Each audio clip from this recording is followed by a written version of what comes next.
Francia vende al mundo una imagen impecable. Alta costura, museos llenos, cafés que resisten al tiempo y una capital que dicta tendencias. Esa postal, sin embargo, convive con una vida diaria cada vez más estrecha. El coste de la cesta básica se ha encarecido de manera persistente en los últimos años. La vivienda se ha tornado prohibitiva en los grandes núcleos y la sensación de precariedad, de llegar justos a fin de mes, se ha instalado en clases medias que antes daban por sentado un horizonte de estabilidad, incluso con la inflación general moderándose en 2025 hacia tasas cercanas al 1%, la erosión acumulada de los últimos ciclos y el peso fijo de la vivienda y los servicios sigue presionando el bolsillo. Es el contraste fundacional de esta parte. Glamour exportable frente a facturas domésticas que no dejan de subir. Pero, ¿cómo ha sucedido todo esto? Allá vamos. Parte 1. La postal rota. Del mito francés a la crisis cotidiana. Comencemos por la vivienda, el verdadero impuesto silencioso de la vida urbana francesa. París se mantiene entre las capitales europeas más caras para vivir, en los principales rankings de coste de vida aparece dentro del grupo de ciudades onerosas, sin llegar a los extremos suizos o londinenses, pero con diferenciales que, combinados con salarios medianos, elevan de forma sostenida el esfuerzo de los hogares. En 2024 a 2025, las comparativas de Mercer y otros índices sitúan a París como una de las urbes más caras de Europa para expatriados y residentes, un diagnóstico coherente con lo que muestran los precios inmobiliarios. El metro cuadrado parisino, pese al enfriamiento de 2023 a 2024, continúa instalado en la franja alta de Europa. Estimaciones recientes sitúan el precio medio de apartamento en torno a 9.800 a 10.400 euros por metro cuadrado a mitad de 2025, con amplitudes relevantes según arrondissement y tipología y horquillas habituales entre 9.200 y 15.300 euros por metro cuadrado en 2024. Eso implica que un piso de 50 metros cuadrados, modesto para estándares internacionales, se valora con facilidad por encima del $500.000 de euros. La consecuencia obvia es la expulsión residencial. Los jóvenes y los hogares con salarios medios se ven empujados a periferias más lejanas, hipotecando tiempo en transporte y calidad de vida. Si comprar es difícil, alquilar no es refugio. El mercado de arrendamiento concentra tensiones estructurales, oferta escasa, alta demanda y la paradoja de una ciudad que limita rentas pero no logra aliviar el esfuerzo de pago. En 2025, el alquiler medio de un estudio ronda los 1.000 euros mensuales y un 2 dormitorios supera de media los 2.300 euros, con primas del 25 al 40% en los distritos más céntricos. La tasa de esfuerzo se ha instalado por encima del 30% del ingreso, llegando a promedios superiores al 36% en la capital, por encima de referencias europeas como Viena o Bruselas. Que una familia de clase media destine entre un tercio y casi 2/5 partes de su renta a vivienda deja poco margen para energía, alimentación, transporte y cuidado infantil. Las políticas de control de alquileres han actuado como freno, pero lejos de revertir el problema de fondo. Un parque tensionado, con barreras de entrada y rigideces de movilidad. La evaluación del esquema parisino tras 6 años de aplicación apunta a efectos acotados y heterogéneos según segmentos, útil para limitar excesos en nuevos contratos, pero insuficiente para democratizar el acceso en barrios deseados o para dinamizar la oferta. Resultado, el pas de deux entre regulación y mercado continúa, mientras los inquilinos asumen el coste. Esta presión habitacional se refleja en la estructura de tenencia. Francia es, históricamente, un país de propietarios en torno a 6 de cada 10 hogares, pero el avance se ha estancado y, en la última década, los indicadores apuntan a una leve pérdida de terreno. En 2023 a 2024, el porcentaje de propietarios principales en residencias se situó cerca del 57%, con señales de que el acceso a la compra se complica sobre todo para menores de 35 años. La fotografía demográfica y de mercado es clara, el umbral de entrada se eleva y una parte creciente de la población queda atrapada en la condición de inquilino permanente. La otra pata de la vida cotidiana son los precios recurrentes, energía, alimentación y servicios. Tras el pico de 2022 a 2023, la inflación general se ha moderado, pero su composición importa. Los alimentos continúan por encima de su nivel precrisis y los servicios desde restauración hasta cuidados, evolucionan a ritmos que, aunque más suaves, siguen pesando en el presupuesto mensual. La energía, electricidad y gas, ha corregido en términos anuales, pero la factura no ha vuelto al mundo de ayer para una parte significativa de los hogares, especialmente aquellos con viviendas mal aisladas o contratos menos competitivos. En 2025, la tasa anual armonizada ronda el 0,8 a 1,0%, con alimento aún creciendo alrededor del 1,6% interanual en verano. La estabilidad macro no siempre se traduce en alivio micro cuando el punto de partida es alto. Esta tensión presupuestaria migra, inevitablemente, a los indicadores sociales. El umbral de pobreza monetaria, fijado en el 60% de la mediana de ingresos, se ha superado al alza. En población afectada, y 2023 marcó un máximo de 3 décadas con aproximadamente 9,8 millones de personas bajo el umbral, 15,4%. Detrás de ese dato hay realidades diversas: familias monoparentales con alquiler elevado, jóvenes encadenando contratos temporales, jubilados con pensiones modestas en ciudades caras y trabajadores que, pese a tener empleo, no logran cubrir todos los gastos fijos. La postal de prosperidad se rompe. Aquí, en cifras, la geografía urbana también ha cambiado. Lo que antes eran barrios mixtos, con comercio de proximidad y equilibrio social, han derivado hacia junglas de hormigón en las que el precio expulsa, la densidad se intensifica y la convivencia se tensa.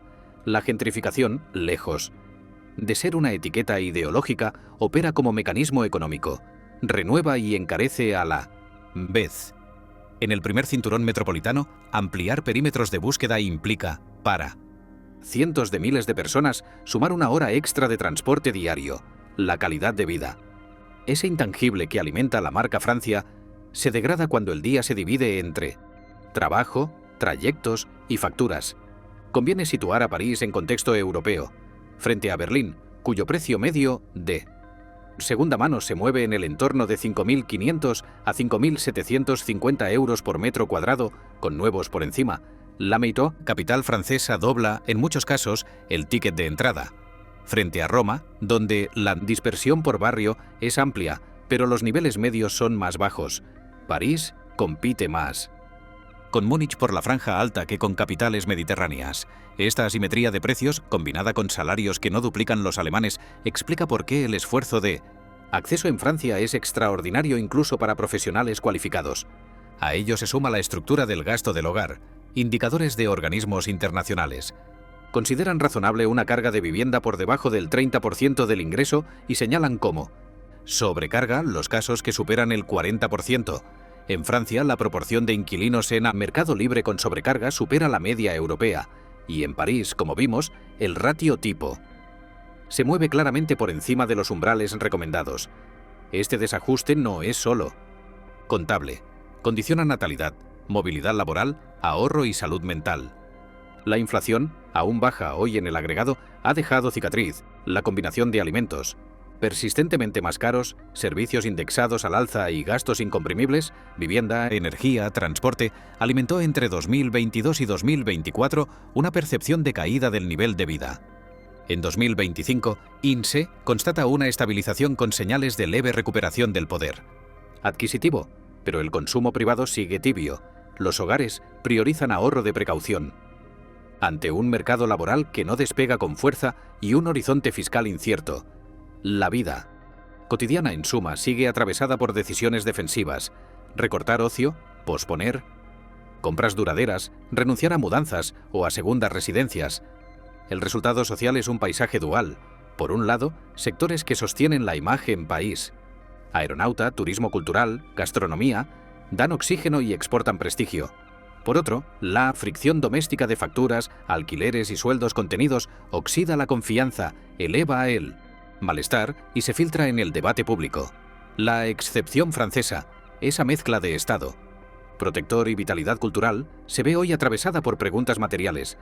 ¿Quién puede pagar París? ¿Qué proyecto de vida cabe en 40 metros cuadrados a precios de lujo? ¿Cuánto vale realmente el ticket de pertenecer a la ciudad más fotografiada del planeta?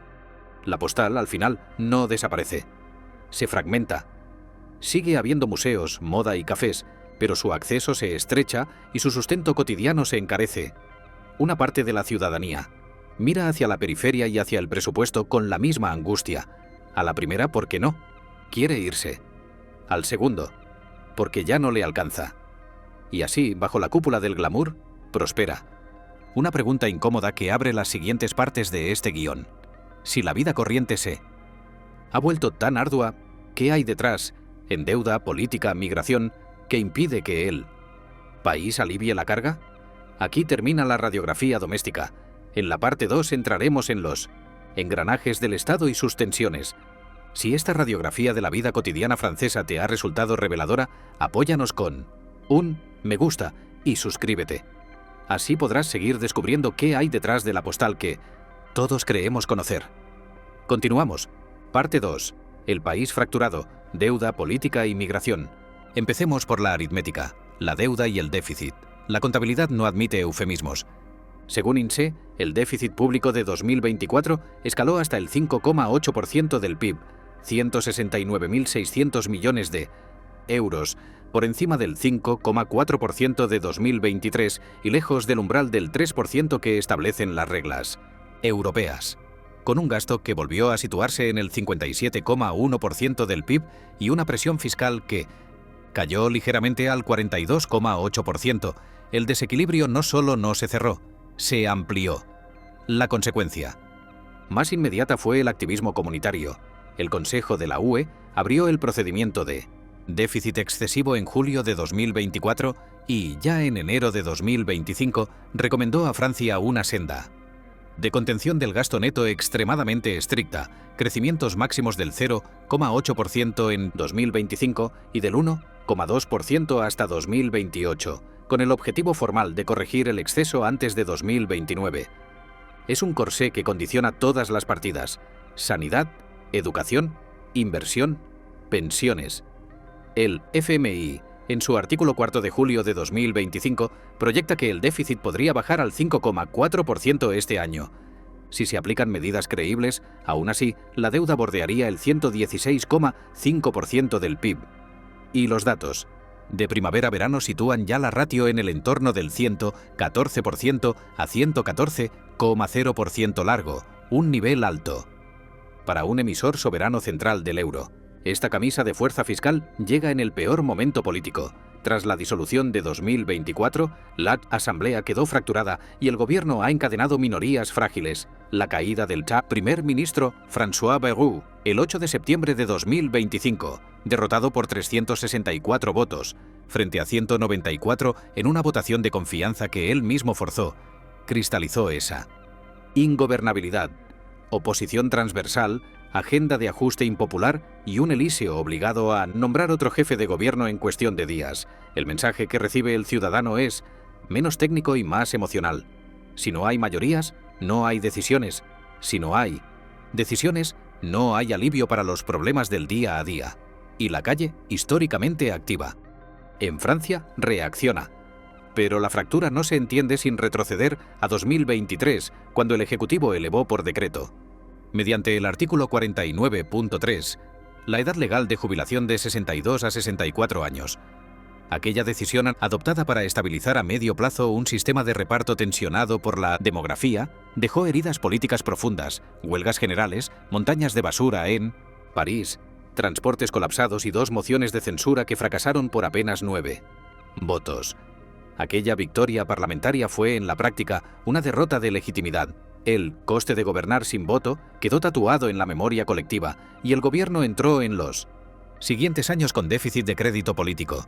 Ese capital perdido hoy pesa tanto como los puntos de deuda en los mercados. A partir de ahí, el círculo vicioso se hizo visible. Urgencia fiscal que exige ahorro. Ahorro que requiere reformas.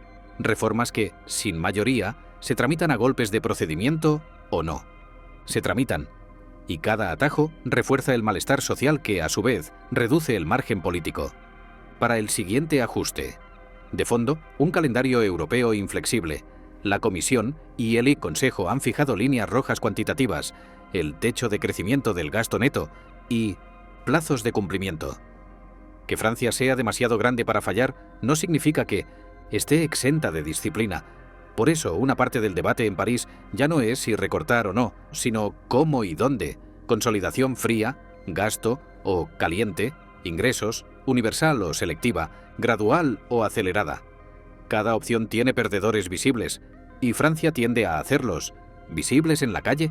Las protestas y huelgas no son un accidente, son un modo de negociación social. La historia laboral francesa ha consolidado un ADN de conflicto que, sin ser único en Europa, mantiene frecuencia e intensidad superiores a la media. Cuando la reforma de pensiones rompió un consenso precario, confluyeron sindicatos fuertes, sectores públicos estratégicos y una cultura de movilización que es a la vez válvula democrática y freno de políticas impopulares. El paisaje post-2024 lo ha demostrado de nuevo. Huelgas sectoriales, bloqueos puntuales y una ciudadanía que ha interiorizado la protesta como herramienta legítima para enmendar decisiones percibidas como opacas o injustas. La percepción internacional oscila entre admiración por la vitalidad cívica y preocupación por la previsibilidad normativa. En paralelo y como tercera arista de esta parte, se ha reactivado el debate sobre migración, seguridad e integración. Aquí conviene distinguir, con rigor, tres planos que se mezclan a menudo en el discurso: los flujos regulares, visados, trabajo, familia, estudiantes, las solicitudes de asilo y la población en situación administrativa irregular, los llamados sans-papiers, dash. En los circuitos regulares, 2024 cerró con un fuerte repunte de visados, especialmente de origen chino, un indicador de normalización pospandemia, mientras que las solicitudes de asilo retrocedieron un 5,7% por el descenso de procedimientos. Dublín, con aumentos en vías ordinarias y aceleradas. Esta fotografía desmiente la idea de puertas abiertas sin control.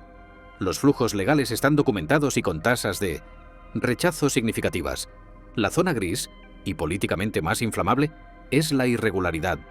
No existe censo de sin papeles, pero varias referencias permiten acotar un orden de magnitud. Informes y coberturas especializadas citan una estima de alrededor de 450.000 personas en situación irregular en 2023, cifra atribuida a la Cour des Comptes y reiterada en 2025 por medios. Centrados en migración, la aproximación alternativa por beneficiarios del AME, Ayuda Médica del Estado, rondaba los 439.000 a mediados de 2023, sabiendo que no todo beneficiario es necesariamente irregular, ni todo irregular accede al AME.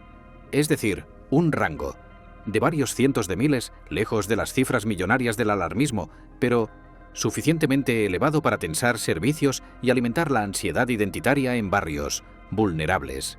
Las regularizaciones formales se situaron en torno a 31.000 en 2024, menos 10%, mientras que las expulsiones administrativas aumentaron un 26 a 27%, prueba de un giro más restrictivo en 2024 a 2025. El gobierno además ensayó en 2025 una vía de regularización selectiva para trabajadores en sectores con escasez, con criterios específicos y discrecionales, buscando compatibilizar control y necesidades económicas. La señal política es doble. Por un lado, endurecimiento del discurso y del aparato de deportaciones. Por otro, realismo laboral ante nichos con déficit de mano de obra. En la práctica, la implementación se mueve entre ventanillas saturadas, jurisprudencia cambiante y un mosaico de prefecturas que aplican el espíritu de la norma con grados distintos de celo. Francia no es una excepción europea en esto. Solo es más visible. La seguridad añade ruido y dolor a la conversación. El país no ha sufrido en los últimos meses atentados de la magnitud de 2015 a 2016, pero la memoria del terrorismo sigue activa. Tras episodios como el asesinato del profesor en Arras, 2023, o ataques aislados en París, y sirve de combustible cruzado en el debate migratorio. A ello se suma la violencia asociada al narcotráfico, concentrada en corredores específicos. Marsella, por su condición portuaria y su geografía social, se ha convertido en el emblema de esta deriva. 2023 registró un récord de 49 homicidios ligados a ajustes de cuentas en el ecosistema de la droga, con víctimas y agresores cada vez más jóvenes, y aunque 2024 apuntó a descenso relativo, la cifra de muertos mantiene la ciudad en alerta. Los medios han bautizado la coyuntura con términos como narcomicidio, y la policía atribuye gran parte de los crímenes a la disputa entre clanes como la DZ Mafia y Yoda. Esta crónica no describe a Francia en su conjunto. Sería injusto, pero sí a enclaves donde el Estado social se ve sustituido por economías ilícitas y códigos violentos. En este cruce de ansiedad fiscal, bloqueo parlamentario y presión social, la figura de Macron aparece como eje y diana. La promesa de modernización, flexibilizar la economía, atraer inversión, digitalizar el Estado, ha chocado con el costo político de las reformas y con una aritmética parlamentaria cada vez más hostil. La secuencia de 2024 a 2025 lo ilustra.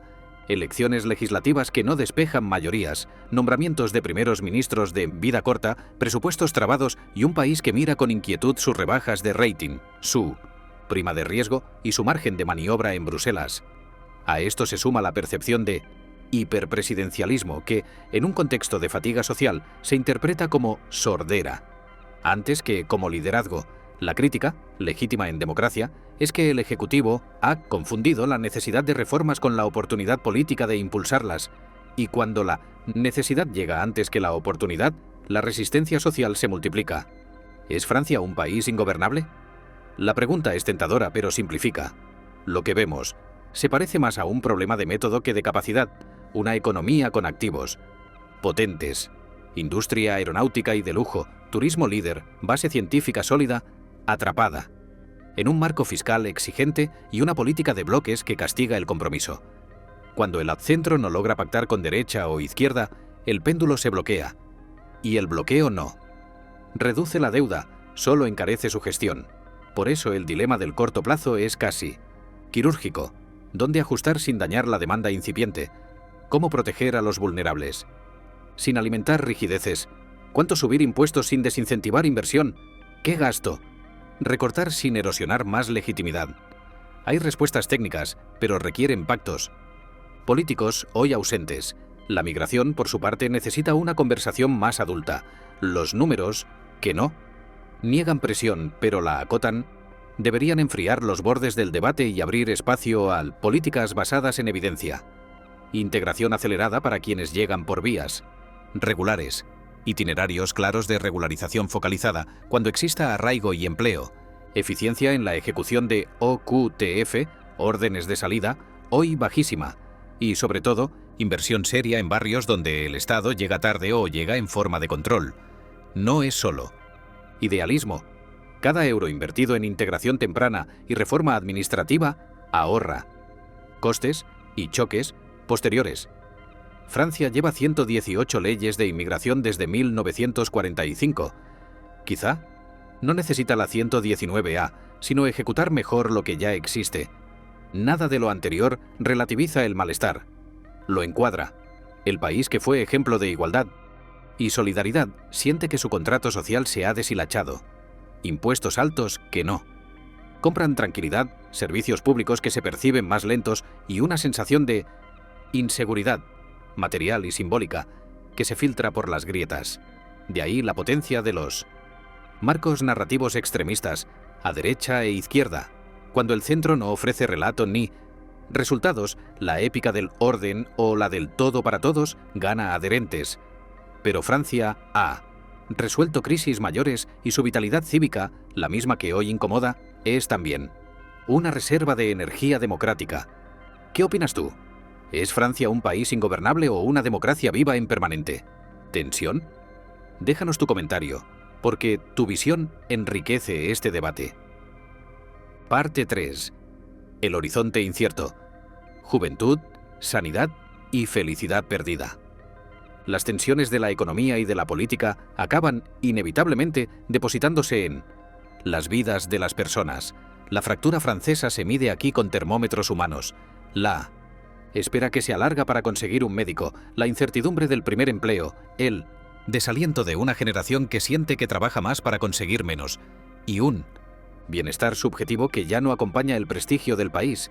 Si en la postal francesa Brillaba el Louvre, en el reverso aparecen los pasillos de urgencias, los currículums sin dar respuesta y el cansancio íntimo de una sociedad que fue referente de igualdad y hoy duda de su propio contrato social.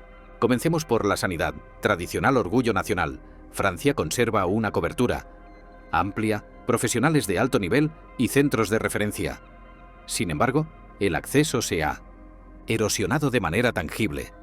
La geografía de los llamados desiertos médicos, zonas en las que resulta muy difícil obtener cita o contar con médico de cabecera, se ha extendido. 1 de cada 3 comunas se clasifica ya como desértica y entre 6 y 8 millones de personas se enfrentan de forma recurrente a obstáculos para recibir atención. El propio gobierno reconoce la magnitud. En 2024, aproximadamente 6 millones de franceses carecían de Medicine Triton y el 87% del territorio se consideraba en situación de desierto, lo que ha forzado planes específicos y la identificación de 151 zonas rojas a reforzar. Desde septiembre de 2025, la estadística fría describe un cambio de era. El problema dejó de ser puntual y se convirtió en estructural. Ese acceso fallido tiene consecuencias clínicas y sociales. Pacientes crónicos que interrumpen seguimiento, familias que suman horas de desplazamiento por una consulta básica y una cadena de urgencias saturadas que asumen lo que la medicina de proximidad no alcanza. Aunque hay signos de mejora en colectivos críticos, por ejemplo, el descenso del porcentaje de pacientes con afecciones de larga duración sin médico de referencia, la fotografía general sigue siendo tensa. Y detrás hay razones conocidas: jubilaciones masivas. En medicina general, distribución territorial desigual, atracción de especialistas hacia grandes polos urbanos y burocracias que desalientan la instalación en zonas rurales. Las medidas anunciadas, incentivos, cooperación entre profesionales, reorganización de guardias, serán tan eficaces como lo permita su ejecución local. La juventud carga la otra mitad del peso. En 2024, el desempleo entre 15 y 24 años promedió el 18,8%, muy por encima del conjunto de la población y de socios como Alemania, que cerró el año alrededor del 3,6% en esa misma ratio. Eurostat, aunque por debajo de países con tasas estructuralmente altas como España. Más allá del número, el problema es cualitativo: entrada tardía y precaria en el mercado, itinerarios de prácticas y contratos temporales que se encadenan, alquileres que devoran el salario de inicio y una sensación de juego con reglas trucadas que erosiona la confianza. En términos macro, el paro total rondó el 7,3% a finales de 2024. En términos vitales, demasiados jóvenes sienten que el ascensor social ya no llega a su planta. Esa fragilidad laboral se cruza con la pobreza. 2023 dejó un dato incómodo: 9,8 millones de personas bajo el umbral de pobreza monetaria, 15,4%, el nivel más alto en 3 décadas. La cifra no es una simple herencia estadística de la inflación, se alimenta de la combinación de salarios de entrada modestos, alquileres elevados y transferencias públicas que no siempre se actualizan con la rapidez y la focalización precisas. Para un hogar joven, el margen de maniobra se estrecha: menos ahorro, menos consumo duradero, menos probabilidad de compra de vivienda. La demografía, en un país que aspira a sostener su estado social con una base laboral amplia, acusa el golpe. Si la economía y la sanidad conforman la estructura, el bienestar subjetivo es el pulso. Francia sigue presentando niveles razonables de satisfacción vital en perspectiva internacional. En el World Happiness Report 2024, su puntuación agregada se situó en torno a 6,59, pero la tendencia interanual es a la baja y, sobre todo, la percepción interna no acompaña. Los barómetros muestran erosión respecto a 2014 y aunque encuestas recientes recogen que cerca de 7 de cada 10 franceses se declaran felices, el relato público se ha vuelto sombrío. No es una contradicción, sino un matiz. El país no es infeliz por decreto, es una sociedad cansada, consciente del deterioro de algunos pilares y de la dificultad de mejorarlos con rapidez. Sanidad, empleo y ánimo social convergen en los trayectos cotidianos. Para un joven de periferia, conseguir cita médica implica a veces tomar 2 autobuses, faltar a clases o a un turno y parkings de espera digital que expulsan al que no tiene tiempo o destreza. Paragraph. una madre sola en un departamento de 45 metros cuadrados, el problema no es abstracto, si no hay. Pediatra cerca y la guardería es incompatible con un contrato precario, la decisión de seguir. O dejar el empleo ya no es económica, es existencial. Para un profesional cualificado que gana bien sobre el papel, la pregunta es por qué, después de impuestos, alquiler y transporte, el proyecto de vida parece más estrecho que el de sus padres. La fractura es, ante todo, la suma de fricciones pequeñas que, agregadas, cambian un país. El espejo europeo aporta contraste. Francia destaca como gran economía con tejido industrial potente y servicios públicos amplios, pero en algunos indicadores clave queda detrás de pares que antes miraba desde arriba. Alemania, con todos sus problemas, mantiene desempleo juvenil muy bajo. España, con paro juvenil todavía alto, ha logrado reducciones significativas y su mercado de trabajo ha experimentado mejoras en estabilidad. Tras reformas recientes, Italia, a pesar de su deuda, presenta presiones de acceso a médico, de cabecera menos visibles que las francesas por el propio diseño de cobertura territorial, aunque con otras carencias.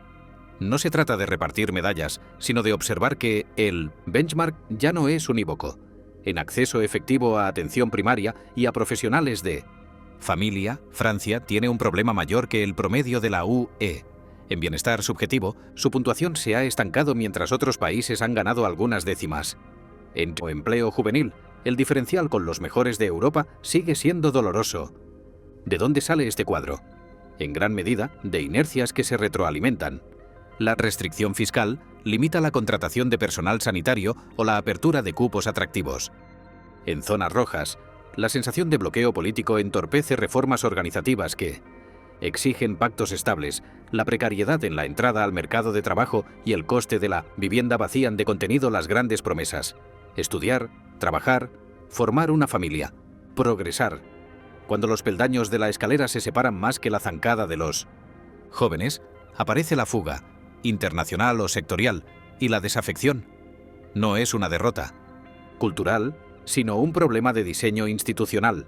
¿Cómo hacer que el Estado social vuelva a ser accesible y confiable para quien empieza? La respuesta no es mística. Hay medidas concretas, sobradamente conocidas por expertos, y administraciones cuya eficacia depende del método y de la continuidad. En sanidad, aumentar la capilaridad de la atención primaria, equipos multiprofesionales, farmacéuticos y enfermería de práctica avanzada, telemedicina con cobertura garantizada y sin brecha digital, mejorar incentivos de instalación rural con logística y vivienda pública asociada y reforzar la coordinación entre hospitales y medicina de familia para evitar la derivación por saturación. En empleo juvenil, FP dual a escala y no como piloto, incentivos a la primera, contratación que premien permanencia y formación, no rotación, y una política de vivienda joven que no sea simbólica, parques de alquiler asequible próximos a nodos de empleo y transporte, con cupos reservados y reglas simples. En bienestar subjetivo, políticas urbanas que reduzcan tiempos de desplazamiento, acceso a espacios verdes, cultura de proximidad y cuidado de salud mental en escuelas y empresas. No es cosmética, es prevención y productividad. La sociedad francesa, con su músculo cívico, ya ensaya respuestas desde abajo. Redes municipales que traen médicos itinerantes a zonas desérticas, maisons de santé que comparten recursos, ayuntamientos que habilitan edificios para coliving digno de estudiantes y jóvenes trabajadores, asociaciones que acompañan a migrantes y refugiados, por vías legales para evitar la cronificación de la irregularidad y su fricción social. Estas iniciativas funcionan cuando las autoridades centrales dejan de cambiar de rumbo cada 6 meses y sostienen, con financiación y seguridad jurídica, aquello que da resultados en el terreno. Resta el componente simbólico, que no es menor. Francia necesita recomponer un relato creíble de futuro que conecte esfuerzo con recompensa. La meritocracia no es solo una palabra en manuales, se valida en la primera nómina que permite vivir sin ansiedad, en la primera cita médica que llega a tiempo, en la primera vivienda que no exige endeudarse 2 generaciones. Si la postal fundacional del país prometía belleza y civilidad, su actualización debería prometer previsibilidad y dignidad cotidiana. La postal francesa puede desvanecerse o reinventarse. La decisión aún está en manos de quienes habitan ese país. La pregunta es, ¿veremos un renacimiento o asistiremos a la crónica de una decadencia anunciada? Mantente con nosotros porque la respuesta está aún por escribirse, aún por escribirse, aún por escribirse.